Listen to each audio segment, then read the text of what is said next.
Gente, parte final. No grupo, eu não sei se vocês perceberam, eu coloquei, né, no grupo das meninas que estudam. Aí hoje nós vamos acabar com o Zacarias. Não, gente, não é acabar com o Zacarias, é terminar o livro de Zacarias, tá? Esse negócio de a gente economizar a palavra, e assim, eu acho que é porque eu falo rápido demais, a minha cabeça então é rápida também, é mais rápida que a boca, então o que acontece, né? Faltam umas coisas, acho que já está valendo, mas ó, na verdade, hoje nós vamos terminar com o estudo em Zacarias. E como, né, hoje é o estudo 7, e nós vamos ver, que nós já vimos, né? Zacarias, gente, ele viu tanta coisa e agora nós vamos descrever ele vendo o Apocalipse. Então, quem já estudou Apocalipse vai ver semelhanças aqui. Quem ainda não estudou, aqui a gente tem lá no grupo, no YouTube, tem o Apocalipse, capítulo por capítulo, bem explicadinho, bem assim, trituradinho. Então, se tiver alguma coisa, se tiver curiosidade, corre lá, que aí você vai poder comparar. Então, Zacarias, ele descreve uns eventos que Isaías viu, ele falou de Jesus, então, e ele sem ver Jesus, né? Ele começa a falar das coisas que aconteceram. E agora nós vamos ver, fazer o paralelo do que o que Zacarias estava vendo e o que ele estava descrevendo. Mas antes, eu vou comentar uma coisa que não tem muito a ver com, quer dizer, tem muito a ver e não tem, que eu vi, assim, uma explicação que eu achei bárbara. Estava falando que os profetas, né, viram, você vai ver lá Isaías, e eu vi estrelas caindo. Aí você vai ver João lá no Apocalipse fala, e eu vi estrelas rasgando o céu e estrelas cadentes, estrelas cadentes. E eu vi gafanhotos de aço. Aí o cara que está falando isso, vocês não acreditam o vídeo que ele pôs. A guerra lá entre Jerusalém, os mísseis caindo e os helicópteros.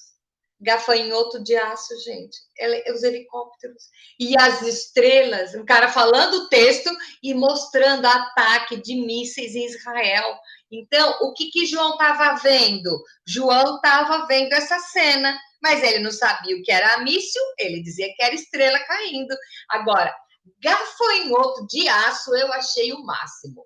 É que nem você vai ver lá o rinoceronte, né? O cara diz que viu, viu assim, um animal como o rinoceronte, de aço, que tinha nos pés, tinham rodas nos pés e soltava fogo pelo nariz. Gente, ele estava vendo um tanque de guerra, só que ele nunca tinha visto um tanque de guerra. Então, ele explica com aquilo que ele tinha. Então, nós vemos lá, né?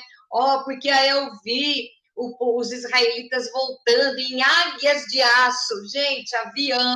Então, você vê que a Bíblia não caduca, ela não é ultrapassada, ela não se prende só a antigas eras, onde a gente não tem nem como comprovar. Não, a Bíblia é a palavra de Deus, a Bíblia não contém, a Bíblia é a palavra de Deus. Então, aí você vai vendo a história dos profetas, é muito louco, porque os profetas vivendo em épocas diferentes, culturas diferentes, eles começam a descrever as mesmas coisas. Quer dizer, tiveram a visão e viram o que é. Então, nós vamos ver isso agora no estudo de hoje, que é a cereja do bolo, são os dois últimos capítulos de Zacarias, e aí ele vai descrevendo. Então, eu copiei o texto todos com a língua, a Bíblia na linguagem de hoje, para ser um pouco mais fácil da gente entender e colocar no nosso dia. Tá? Então, vamos lá. A primeira pergunta, nós estamos no capítulo 13, pergunta 1, e vem dizendo assim, qual é a função da fonte de água? Então, olha lá. Naquele dia, haverá uma fonte jorrando água, e ali os descendentes de Davi e os outros moradores de Jerusalém poderão se lavar de todos os pecados e todas as impurezas. Então, vamos observar aqui. Primeiro, quem são os descendentes de Davi? Jesus era da linha de Davi. os moradores de Jerusalém vão lavar os pecados e todas as impurezas. Então, o significado aqui da água é de purificação. Então, vai chegar uma hora que o Zacarias viu a fonte da água lavando os pecados, tá? Então, vai acompanhando. E aí a pergunta 2, o que vai acontecer com os ídolos? Então ele diz assim, e no mesmo dia, eu, o Senhor Todo-Poderoso, é a palavra do Senhor, tá? Farei desaparecer da terra de Israel os nomes dos ídolos, e ninguém lembrará mais deles. Também tirarei do país todos os falsos profetas e acabarei com a vontade que o povo tem de adorar ídolos. Então, Deus está falando das estatuezinhas, né? Estatuetazinhas, né? Não necessariamente. Todos os ídolos. O que é o ídolo? Então, vamos lá explicar. O ser humano, quando Deus nos criou, ele tem a nossa alma. Então, nós somos de 3 partes, né? Então, corpo, alma e espírito. O corpo é isso aqui que vai morrer e apodrecer, ok. A alma é o que dá mobilidade ao corpo. Então, a alma é o quê? É quem é a Kátia. As experiências que a Kátia teve, as doenças, os amores, isso é o que é a alma, tá? E o espírito é a parte que vem de Deus. Quando você morre, o corpo, a alma e o espírito se fundem, tá? Porque Deus soprou o fôlego da vida nos nossos narizes. E aí vem a história. Mas o homem das cavernas tá lá no estudozinho de Gênesis. Quando foi o Big Bang, os dinossauros, o homem das cavernas, tá tudo lá. Não vou dar spoiler, você assista lá o estudo sobre isso. Mas, então, o que acontece? Ele diz que vai tirar a vontade das pessoas adorarem a ídolos, porque dentro do seu ser humano, na sua alma, existe um espaço, que é o espaço para o Espírito Santo, tá? Então, o que acontece? Tem muita gente que vai buscando coisas para preencher esse espaço, e que a gente fala numa linguagem poética, porque é a sede de Deus, é a fome de Deus. Então, as pessoas tentam preencher com um monte de coisa. Então, é muito comum você ouvir, né? O meu vazio era tão grande que só cabia Deus, né? Então, é uma leitura poética, mas que, na verdade, é isso mesmo. O ser humano, ele tem uma necessidade de preencher esse vazio. Então, quando a pessoa não teve um encontro com Cristo, porque assim, gente, na boa, quem conheceu Cristo, experimentou a presença do Espírito Santo, não desvia, tá? Quem é que desvia? Isso eu digo, meu conceito. Quem que desvia? Os simpatizantes. Aqueles que estão na igreja, porque a igreja é o melhor lugar. A palavra de Deus, mas não teve a vida transformada. Porque quem tem, Fernanda Brum, quem já entrou no Santo dos Santos em outro lugar, não se encaixa. Então, é bem isso aí. E aí Deus está falando o quê? Que ele vai tirar a vontade de adorar ídolos. Como se é um espaço vazio, que você vai perder a vontade de adorar ídolos, de preencher esse espaço, é por quê? Porque o Espírito Santo habita em você. Então, você só vai ter aquele vazio preenchido quando você tem um encontro com Cristo. Enquanto estiver colocando ídolos, a coisa não vai para frente. Não, mas eu não sou idólatra. Não. Os ídolos não necessariamente são imagens. Às vezes, o ídolo pode ser o seu filho, pode ser o seu ídolo, é tudo aquele que desvia a adoração a Deus. Nossa, mas você está falando de filhos? Sim, sim. Tem muita gente que o ídolo é o pastor, é o marido, é o filho. Então você está dizendo que é para odiar todo mundo? Não, Não, mas esse espaço pertence somente ao Espírito Santo. E aqui, o que acontece? O que Deus fala para Zacarias? Ele vai tirar todos do país, a vontade de adorar o ídolos, e ele vai tirar também os falsos profetas. Ah, mas e aí, gente? Existe profeta, existe adivinhos. Tudo dentro da igreja. Tudo dentro da igreja. Porque existe aquelas pessoas, nós já falamos, quem acompanha o nosso estudo sabe a minha opinião a respeito dos falsos profetas, blá, blá, tudo isso a gente já sabe. Mas o que acontece? Às vezes você não sabe que é falso profeta, você pensa que é Deus falando, e na verdade é espírito de adivinhação. Por isso que no Novo Testamento tem lá Jesus contando, falando, isso é adivinho. Você vê lá em Atos, Paulo andando lá e vendo quem que aparecia. O espírito de adivinhação existe.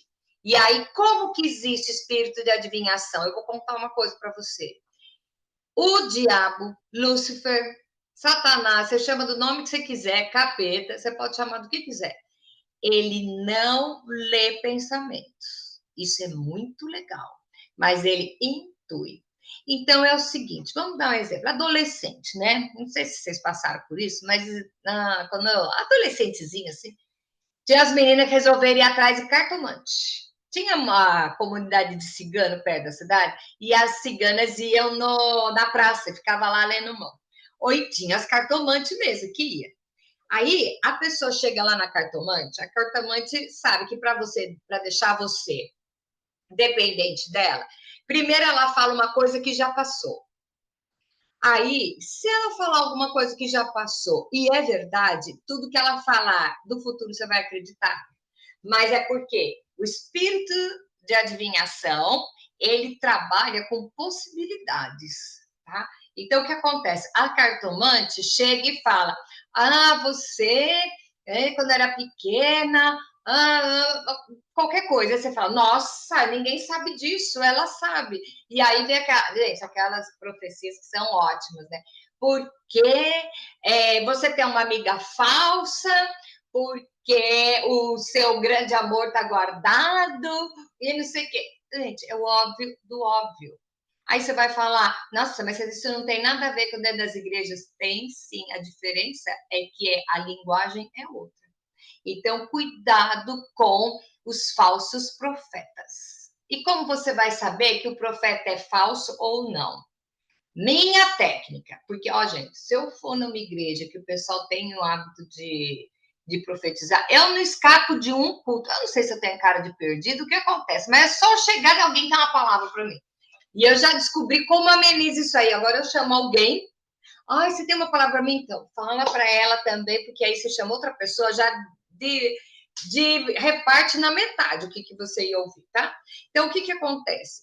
O profeta, ele vai, Deus permite o dom da profecia, para quê? Para fortalecer ou confirmar uma coisa que você já tem dentro de você. Exemplo. Estou fazendo curso de francês porque eu quero visitar Paris, tá? Ninguém sabe. Aí vem um profeta e fala assim: Deus está te levantando para ir pregar num país da Europa, pá. Aí sim. Então é Deus confirmando uma coisa, tá? Agora, você está do nada, sentada lá no cantinho, aí vem alguém falar assim, porque eis que te digo é ótimo, né? Eis que te digo, lá no Japão estão te esperando. O que você faz quando alguém fala um negócio desse? Senhor, confirma comigo, testifica. Porque Deus, o Espírito Santo, não é de confusão. Então, o que acontece? Se ele está falando aqui que ele vai aniquilar com os falsos profetas, quer dizer que eles existem. Eles existem, senão Deus não estava falando que ia acabar com eles. E olha que eu comecei esse estudo, nem era para falar de profecia. Vamos correr para frente. Mas essa é a minha opinião, com a minha experiência, tá? Então, os ídolos e os falsos profetas serão exterminados da terra. Agora vem aqui.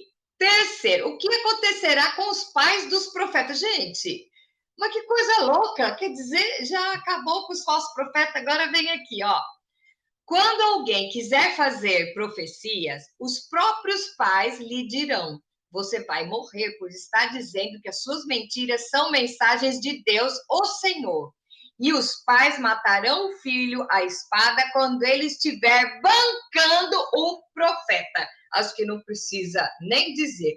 O que vai acontecer com os pais dos profetas? Eles vão se sentir envergonhados e vão dar dura nos filhos. Olha a autoridade de pai e mãe na vida de todo ser humano, tá? Você que é pai, você que é mãe, você é responsável por educar o seu filho. O seu filho não é seu.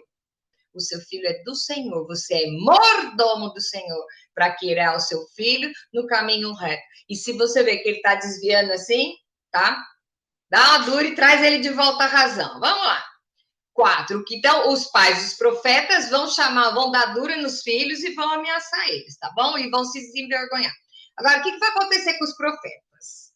Aí diz o seguinte: naquele dia, qualquer um que profetizar terá vergonha da sua visão. Aqui ele está falando dos falsos profetas, tá? Ninguém vestirá uma capa de peles de animais para fingir que é profeta. Pelo contrário, cada um dirá: eu não sou profeta, sou lavrador. Desde criança trabalho na roça. E se alguém perguntar: o que são esses ferimentos no seu peito? Ele responderá: são os ferimentos que recebi na casa dos meus amigos. Então, o que vai acontecer? Com os profetas também. Eles vão se envergonhar, porque aqui está falando de uma época que não vai haver mais profecia, porque não precisa, já está acabando. Então, os dons espirituais, eles são concedidos por um prazo determinado e para um objetivo determinado. Então, o que é? Tem um estudo que eu tenho que é muito legal, que fala sobre as funções dos dons espirituais, quando eles são usados, porque o dom espiritual, ele é uma ferramenta para ser usado de acordo com a necessidade do povo. Aqui, nesse contexto, não vai haver mais, porque a gente já está falando do final. Mas vamos lá. Aí, ó, olha que louco, ainda bem que eu estou aqui no computador, na tela, vocês não estão sendo, eu ia apanhar hoje. Quem é o pastor mencionado nesse texto? Olha que profundo isso. O Senhor Todo-Poderoso diz: levante-se, espada, e ataque o meu pastor, ataque o meu ajudante, mate o pastor, e as ovelhas serão espalhadas, e eu mesmo atacarei os cordeirinhos. Vamos ver. Quem é o pastor? Esse pastor aqui é o Messias. E o Deus está falando, mandando atacar. Ok, claro que isso aqui é uma versão poética do dizer de Deus, que se resume no seguinte: foi Deus quem criou o homem, a mulher. Aí no Jardim do Éden, já aconteceu aquela história lá. Foi Deus que criou a maneira de se purificar pecados. Vamos lá, estava Adão e Eva pela Adão, pegaram uma folhinha. Ai, Senhor, me escondi porque estava nu. Oh, como que você viu que estava nu? Ah, porque foi a maçã, o fruto que essa mulher que o Senhor me deu. Gente, Adão era muito cara de pau. Botou a culpa em Deus, que da mulher que o Senhor me deu. E aí Deus falou assim: então, se comesse essa árvore, ia morrer.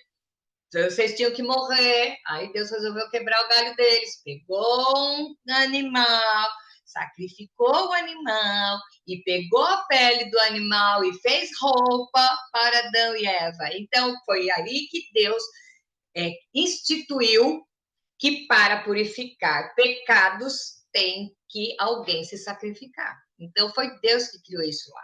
E no Jardim do Éden, Deus já falou o que é que ia acontecer. O que ia acontecer com o Messias, com o Salvador, tá? E aí fala, do filho de mulher vai pisar a cabeça, a serpente vai morder o calcanhar, tá? Isso está tudo lá no Gênesis. Então, aqui, o que eu quero colocar é o seguinte, nesse primeiro versículo, o Senhor é que diz: levante a espada e ataque o meu pastor. Ele está dizendo que ele que colocou no coração das pessoas, que programou o sacrifício de Jesus. Nós sabemos disso, tá? Mas ele fez isso com o filho dele, por quê? Porque ele me amou. E aqui nós vemos de novo. Então, levantar a espada, sacrificar o pastor, e as ovelhas serão espalhadas. E eu mesmo atacarei os carneirinhos. Gente, ele está falando aqui da morte de Jesus, do Messias que veio, né? E os mártires aqui. Aqui está falando dos mártires, que são os carneirinhos que foram espalhados, tá? Então, vamos lá. Versículo 8. Dos moradores de Israel, 2/3 morrerão, e só 1/3 sobrará com vida. E esses que sobrarem, eu farei passar pelo fogo. Eu os purificarei como se purifica a prata, e os refinarei como se refina o ouro. Aí eles orarão a mim, e eu os atenderei. E direi, vocês são o meu povo, e eles responderão, o Senhor é o nosso Deus. Aqui Deus já está dizendo que vai ter muita luta para a gente ser purificado.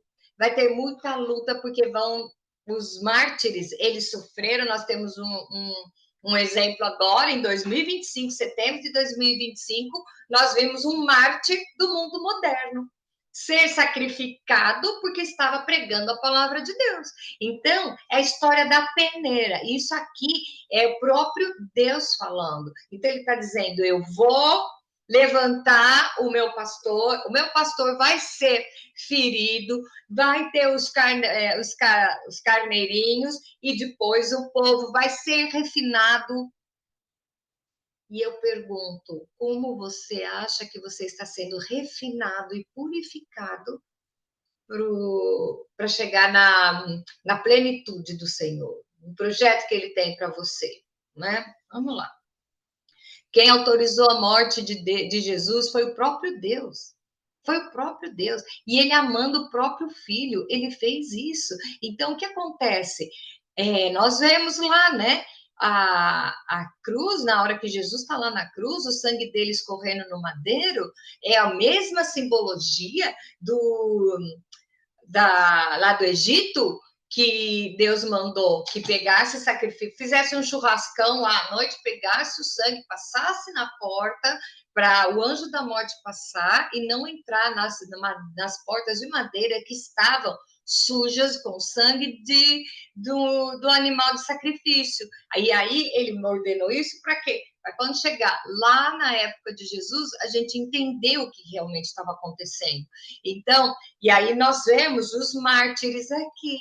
Ai, mas isso é só o pessoal lá do Novo Testamento. Não, temos mártires hoje. O nosso mundo ocidental, hoje nós temos, ainda por causa da internet, nós temos notícia do que acontece do lado de lá do mundo. E até hoje, pessoas são decapitadas, as igrejas são assoladas, as famílias são sacrificadas na frente dos próprios filhos. Isso continua, isso não está passado, não está preso no passado. Só que é o que acho que eu falei até semana passada sobre isso. O que acontece? Esses mártires é que compõem a nuvem de testemunhas que estão vendo eu ter vergonha do evangelho, tá? E agora a gente tem até o Charlie Kirk, né? Lá também, olhando. Bom, e aí Jesus, ele é o nosso advogado, tá? Cada pisada na bola que eu dou, Jesus pega e fala, pai, eu sei por que ela está fazendo isso, porque hoje ele é o meu advogado, tá? E ele viveu como homem, ele foi 100% homem, e ele sabe disso, sabe de tudo que acontece. Só que agora nós estamos vendo o dia do Senhor, quando ele virá, Jesus vai vir como juiz, tá? Então vamos lá. Ainda dá tempo, tá? Ainda dá tempo. Porque ele ainda não veio, ainda dá tempo de se aproveitar Jesus como advogado, porque depois, a hora que você demorar muito, ele vai vir como juiz. Então, vamos lá. O que significa o dia do Senhor? Na pergunta 6. Já estamos no capítulo 14, versículo 1, diz o seguinte. Está chegando um dia em que o Senhor julgará as nações. Então, a cidade de Jerusalém será conquistada e os inimigos repartirão entre si tudo que encontrarem nela. Aqui está falando da cidade de Jerusalém, tá? Então, vamos lá. É a segunda vinda de Jesus, que ele veio e agora já está falando quando ele voltar. Ele veio, morreu, cumpriu o projeto de Deus, ok, está consumado, beleza. E aí ele vai voltar. Pergunta 7. Qual a estratégia de Deus para ferir os opressores de Jerusalém? Não se esqueça que Jerusalém e Israel é o povo de Deus. Então, você vê no Velho Testamento Deus cuidando de uma maneira do povo, tá? E hoje não, aí você vai falar, e o que eu tenho a ver com isso? É estendido a nós, porque através de Jesus nós somos feitos povo de Deus também. Então, vamos lá. O Senhor ajuntará todas as nações para atacarem Jerusalém. Uai, mas Jerusalém não é a menina dos olhos de Deus? Como que fala que o Senhor vai juntar as nações para atacar Jerusalém? Vamos lá. A cidade será conquistada. Tudo que estiver nas casas será levado embora. As mulheres serão violentadas e metade dos moradores será levado para o cativeiro e outros poderão ficar em Jerusalém. Tá? Depois o Senhor sairá para lutar contra essas nações, como já lutou no passado. Deus vai permitir uma arrastão, não sei como é que palavra que a gente vai usar aqui, mas ele vai permitir que as nações entrem em Israel, vai juntar todo mundo lá, achando que tanca a bola toda, porque vão subjugar e guerrear contra o Israel, e Deus, então, botar todo mundo junto lá. E aí o Senhor vai se levantar e lutar contra essas nações, como já lutou no passado. Deus vai fazer um levante para que ataquem Jerusalém. Ah, mas Jerusalém não é o povo queridinho? Sim. E ele vai permitir isso porque ele é mauzinho? Não. Deus tem um propósito para cada coisa que ele faz, mesmo que a nossa mente não entenda hoje. Muitas coisas, muitas pessoas não gostam de estudar esse texto porque acha o que esse Deus não combina com o resto da Bíblia, porque Deus é amor. Então eu vou te falar. Você já ouviu alguém dizendo assim? Nossa, o fulano morreu, era tão bom. Os ruins não morrem. Os bonzinhos morrem. Sim, porque já estão prontos. Hello. Então, se os ruins ficaram, é porque os ruins ainda têm que aprender. Então, quando o Senhor toma, é porque já zerou. Ou então, você joga sua vida fora. Ai, mas eu não concordo. Ai, que pena, né? Quem é você na fila do pão para dizer que não concorda com o que está na Bíblia, gente? Pior que tá assim de gente assim, tá? Bom, vamos lá. É as pessoas que acham que a Bíblia contém a palavra de Deus. Mas eu creio que a Bíblia é a palavra de Deus, tá? Bom, então vamos lá. Pergunta 8. Sobre o que exatamente Deus fala sobre o Monte das Oliveiras? Agora vai ser legal. Vamos lá. Naquele dia, ele ficará de pé no Monte das Oliveiras. Quem? Jesus, né? A leste de Jerusalém. Então, um grande vale que correrá do leste para o oeste dividirá o Monte das Oliveiras em dois. Metade do monte se afastará para o norte e a outra metade para o sul. Então, vamos lá. Especulação. O Monte das Oliveiras, gente, não é um morrinho assim, tá? Não, é uma região vasta, não é totalmente íngreme. E o que acontece? A palavra de Deus está dizendo que o monte vai ser dividido. Eu devia ter uns 14 anos, eu tenho 59, faz tempinho, né? Meu pai me chamou aquela pessoa assim, que quem me conhece sabe, aquele anjo de doçura e delicadeza. Senta aí! Tá bom, sentei, né? Gente, foi ele que falou para mim assim, tá? Ó, Deus não tem neto. Se você não aceitar Cristo no seu coração, você vai para o inferno, tá? Pode levantar aí. Era assim, meu pai. E ele veio encantado, porque ele leu uma. Gente, aquele tempo não tinha internet, tá? Não tinha Google, não tinha nada disso. Dizendo que ele viu um artigo dizendo que um hotel, acho que era o Hilton, a notícia lá que meu pai leu.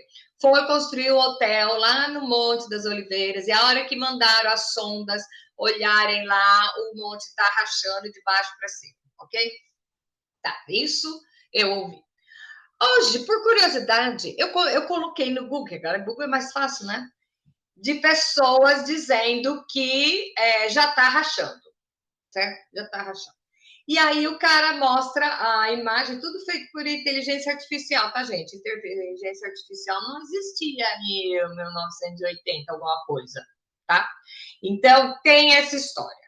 Tá rachando ou não tá rachando? Eu não consegui achar uma resposta, nem sim e nem não.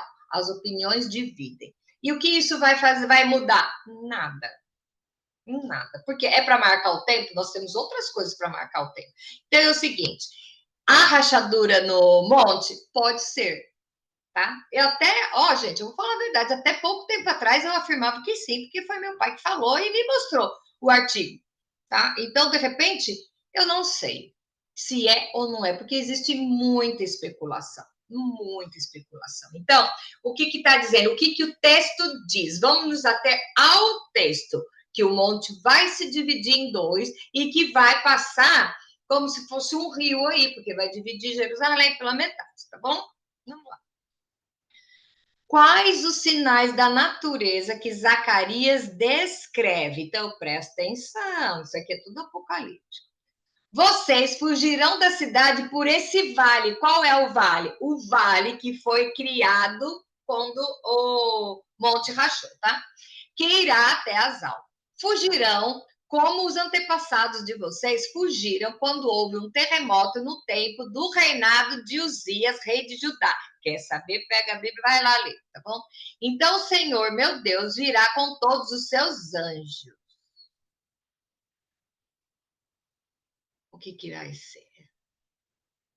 O rio, que do Monte Rachado, e aí os anjos vão descer. E o que vai acontecer na natureza? Naquele dia em diante não fará mais frio, nem haverá geada. E não haverá mais escuridão. Haverá somente dia, pois o sol continuará a brilhar a noite inteira, mas só o Senhor Deus sabe quando é que aquele dia vai chegar. Naquele dia haverá em Jerusalém fontes jorrando água fresca. Metade irá para o Mar Morto, a outra metade para o Mediterrâneo, e as águas correrão o ano inteiro, tanto no verão como no inverno. Aí você me pergunta, mas de que é isso que está falando? Ok. Vou tentar explicar da maneira mais fácil isso aqui. O que acontece? Quem pensa que quando morrer vai entrar, andar numa cidade, você vai ganhar uma roupinha de anjo, vai ganhar uma harpa e vai ficar passeando o dia inteiro lá, ruas de ouro. Então, esse texto, eu acho que a intenção dele ter sido colocado nesse lugar e nesse momento hoje é a gente saber exatamente, ter uma noção do que vai ser a vida eterna. Eu lembro que a minha filha era pequena e ela fala assim: mamãe, o céu vai ter praia? Ah, filha, acho que não. Mãe, o céu vai ter algodão doce? Não, filha, acho que não. O céu vai ter não sei o quê? Não. Aí eu falei assim, então o céu vai ser bom, né? Eu, Jesus e um monte de nuvem? Tipo assim, que coisa chata que vai ser lá. Então, tem muita gente que tem essa imagem. E aqui, o que vai acontecer? O que é o novo céu e a nova terra?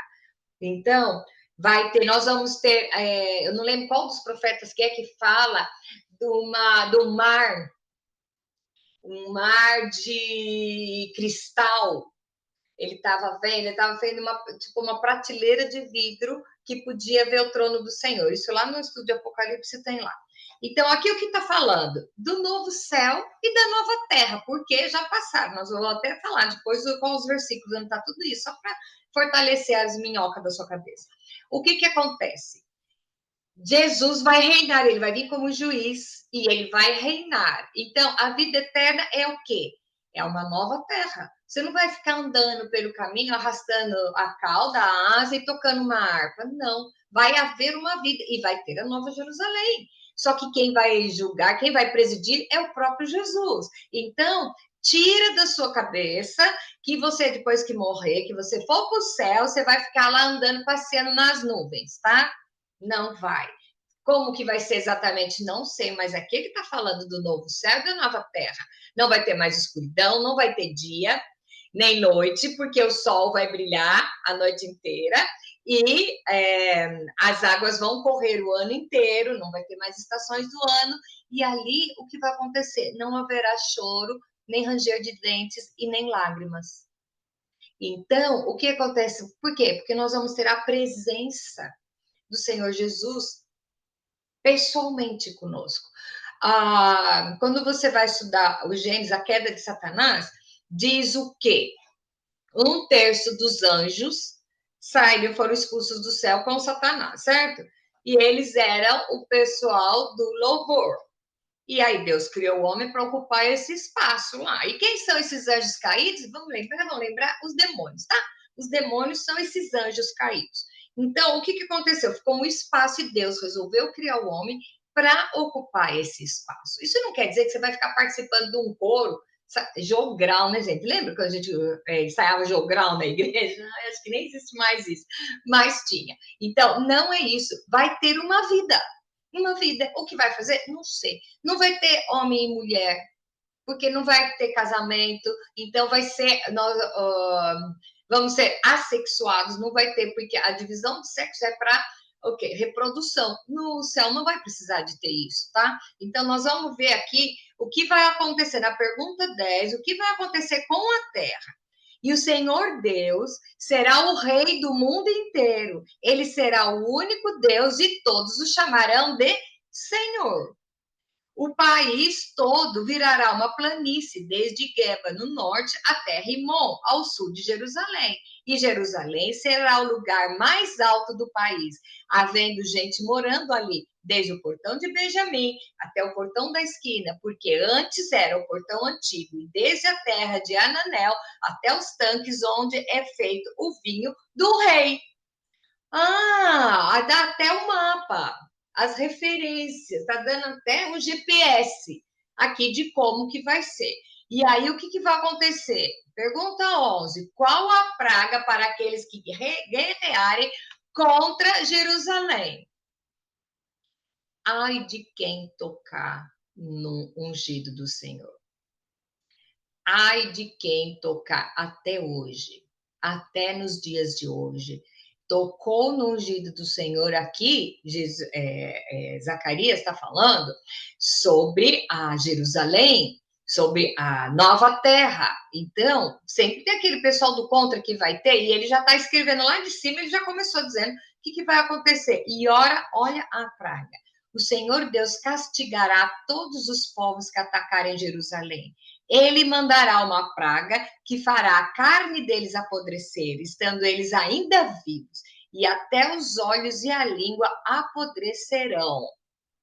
Vai ser exterminado de maneira, né?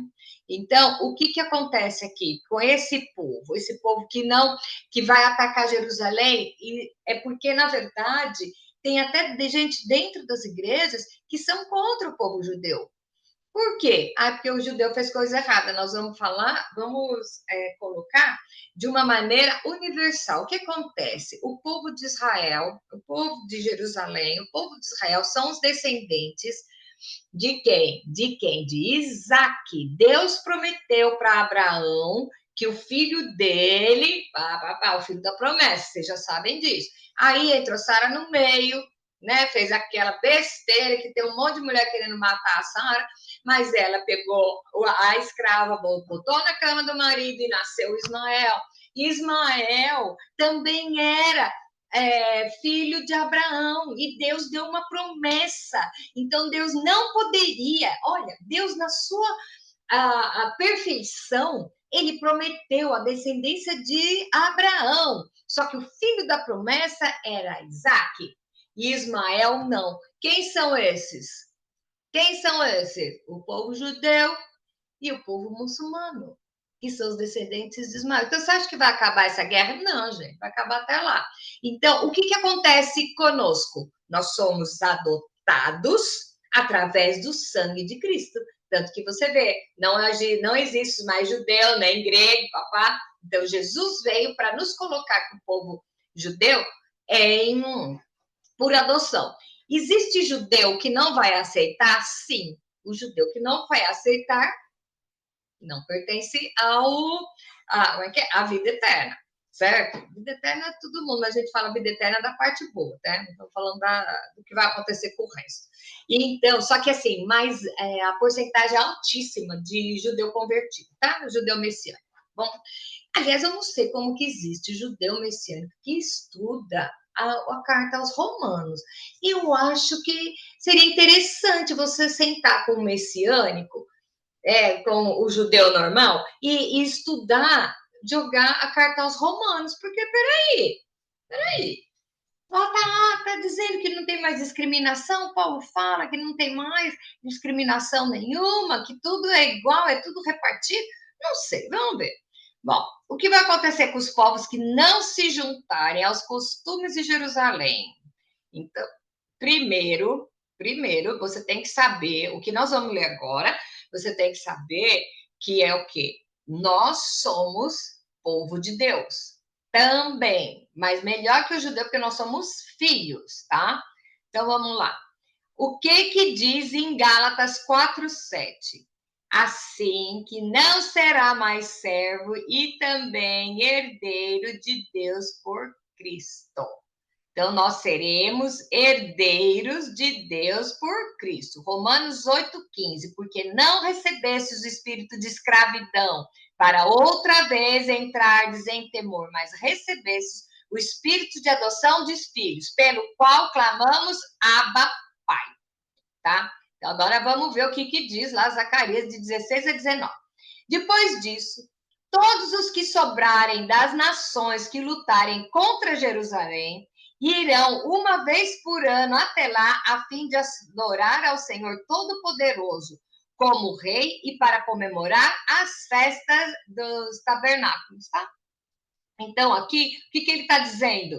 Até aqueles que foram guerrear, mas que reconheceram, tá? Eles vão ser abençoados. Porque a bênção não vem pelo sangue, pelo que você nasceu. Hoje, a bênção vem pelo sangue de Jesus, tá?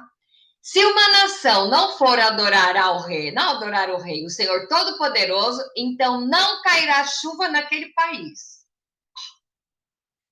O que acontece com um país que não cai chuva? Se os egípcios não forem a Jerusalém para comemorar a festa dos tabernáculos, o Senhor Deus os castigará com a mesma praga que vai mandar sobre as outras nações. Deus vai exterminar os povos que não se ajuntarem a Israel. Esse será o castigo que Deus vai mandar sobre o Egito e sobre qualquer outra nação que não for até Jerusalém para se juntar na festa dos tabernáculos, tá? E aí, é Deus colocando, você vai achar assim, nossa, mas ele é amor, e agora ele está dando madura, por isso que está dando bastante tempo para cair a ficha, tá? Qual será o sinal das cidades que se juntarem a Jerusalém? Aí vem o povo que se converter, tá? Naquele dia, até os sininhos das rédeas dos cavalos será escrito isso, separado para o Senhor. As panelas do templo serão sagradas como as bacias que estão em frente do altar. Em Jerusalém e em Judá, todas as panelas serão separadas para o Senhor Todo-Poderoso. Quando alguém for ao templo para oferecer um sacrifício a Deus, essa pessoa usará as suas panelas para cozinhar a carne que será oferecida. E naquele dia não haverá nenhum vendedor no templo do Senhor Todo-Poderoso. Uai, mas isso aqui está falando depois? Então vai ter isso? Vai ter cidade? Sim. Esse texto é o que mostra que a vida eterna, o mundo celestial, a nova terra, o novo céu, não vai ser você caminhando por nuvem, carregando a sua harpa. Vai ter vida. Vai ter vida. Então, o que vai acontecer? Quem não entrar no jogo vai ser exterminado. Vai apodrecer as carnes, vai ter.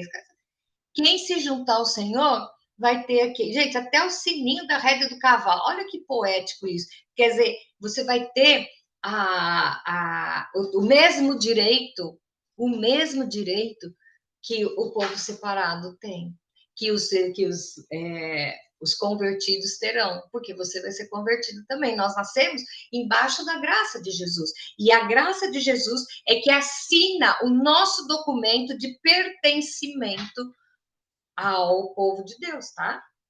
Então, nós vamos ver aqui o que vai acontecer. Apocalipse 21, 1. E vi um novo céu e a nova terra, porque o primeiro céu e a primeira terra já passaram e o mar já não existia. Isso é João falando. Isaías 65, 17 diz o seguinte: menciona a criação de novos céus e uma nova terra, onde não haverá mais pranto nem gritos de dor. Ah, mas isso é Velho Testamento, né? Ok. 2 Pedro 3,13. Afirma a promessa de novos céus e nova terra, onde habita a justiça. Zacarias viu o pós-apocalipse. Ai, mas é difícil entrar na sua cabeça, é difícil entrar na cabeça de todo mundo, sabe por quê? A nossa mente é limitada. Por exemplo, a nossa mente humana não cabe o para sempre, não cabe o infinito.